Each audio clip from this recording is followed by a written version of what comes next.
রোজ নিয়ম করে সুগারের ওষুধ খাচ্ছেন, তবু সুগারটা কন্ট্রোলে রাখা যাচ্ছে না।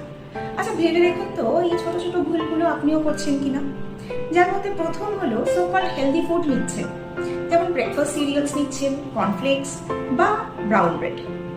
আসলে এগুলোর মধ্যে সুগার অ্যাড না থাকলেও থাকছে কিন্তু অনেকটা পরিমাণে রিফাইন্ড কার্বোহাইড্রেট, যা আপনার ব্লাড গ্লুকোজ লেভেলে স্পাইকটাকে কিন্তু কোনোভাবেই প্রিভেন্ট করতে পারছে না। সেকেন্ডলি, যখন খিদে পাচ্ছে তখন সো কল্ড হেলদি বিস্কিটস বা সুগার ফ্রি বিস্কিটস নিয়ে ফেলছেন। এটাতেও কিন্তু সেম, এর মধ্যেও থাকছে রিফাইন্ড কার্বোহাইড্রেট। থার্ডলি, খাবার পরে একটুও হাঁটাহাঁটি করছেন না।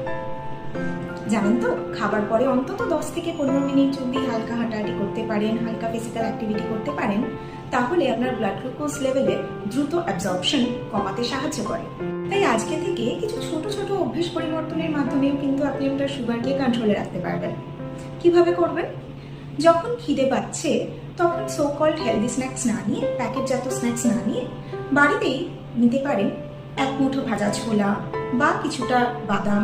তবে হ্যাঁ, বাদামের ক্ষেত্রে মনে রাখবেন বাদামকে কিন্তু অবশ্যই সারা রাত ভিজিয়ে রেখে তারপরে খাবেন, বা হালকা ড্রাই রোস্ট করে নিতে পারেন। তো সেরকম কিছু বাদাম যেমন কাঠবাদাম বা আখরোট বা প্লেন পিনাটস নিতে পারেন। সকালের দিকে ব্রাউন ব্রেড বা ব্রেকফাস্ট সিরিয়ালসের বদলে রাখতে পারেন এক বাটি ডাল সিদ্ধ, এক বাটি স্যালাড অথবা স্মার্ট রুটি।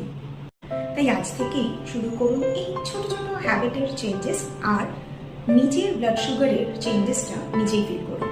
এরকম আরো অনেক ধরনের টিপস পেতে অবশ্যই করে চ্যানেলটাকে সাবস্ক্রাইব করে রাখুন, ফলো করে রাখুন এবং আরো অনেক জনের কাছে এই ইনফরমেশনটাকে শেয়ার করে দিন।